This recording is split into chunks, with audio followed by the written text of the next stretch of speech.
At the tail end of 2019, if someone had talked about self-isolation, you'd wonder what they were talking about, and home isolation. Now these terms are just within our vocabulary now. We all know that if something happens and someone gets coronavirus, COVID-19, they're going to have to self-isolate, or even if they suspect it. Now, to start off, it was where people were coming in from countries, China, and then it expanded over to Italy and now Spain, and then it's going to be a much more wide thing. So the idea of self-isolation is so you can take yourself away from other people to try and slow down the spread of the infection.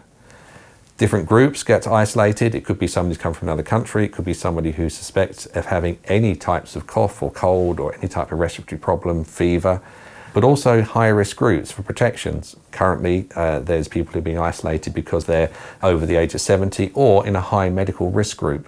So this means that people could potentially be stuck at home all on their own with no outside contact for a number of weeks or even months. There's lots of talk about how long this could go on for. So what we're going to do now is have a look at a few little things which can help and some of the rules with it. So the first thing we need to do is, if you do have other people around your home, try and keep away from them. So if one person is infected, if there is a way you can isolate that person to a bedroom and maybe then use a separate toilet, then do so. It's not always practical, but also try and keep away from people. The general guidance is around about 2 meters or 3 steps away from other people in your home.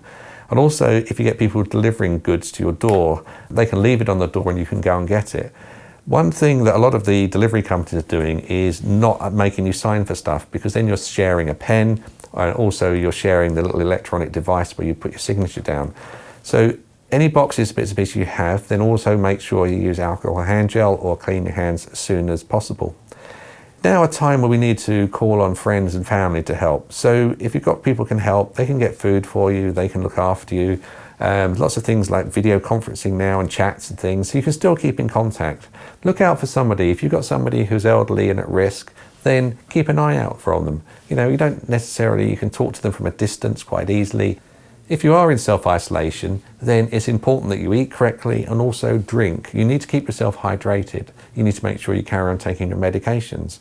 So if you're on regular medications, you can have the medications delivered, or ask somebody to get them for you. Make sure you've got enough medications. Plan ahead a few days so that you've always got enough food and drink, and also try and get out if you can within your garden if you have one. But the key thing is don't have visitors. I know in these times it's tempting to go and see your grandmother or aunt or a friend. You think they need company, but you could actually be unwittingly bringing the infection into their home and then causing the problem even worse. So we need to be supporting, we need to be kind to people, and we need to make sure that anyone who is isolated is looked after as best they can.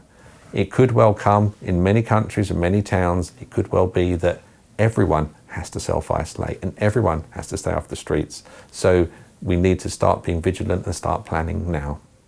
And finally, you see on the news how people are bulk buying and panic buying and the supermarket shelves are empty. These are the people who can get to the supermarkets, who are booking all these slots, who are taking all the food. Now, what we need to be concerned about are the more vulnerable people. The people without coronavirus rely on home delivery services to get their food because they're unable to go to the supermarkets. Now, there is enough food to go around, but the food supermarkets will always plan based on what the demand is, based on historical data. So if everyone clears the shelves, the vulnerable are not going to get their food. So we do need to make sure that you're realistic over this. If you can get to supermarkets, then don't take up home delivery slots that could be used by somebody else. It's important for us all to work as a community and to ensure that there's enough food to go around, particularly for the vulnerable, the people in home isolation who really need it the most.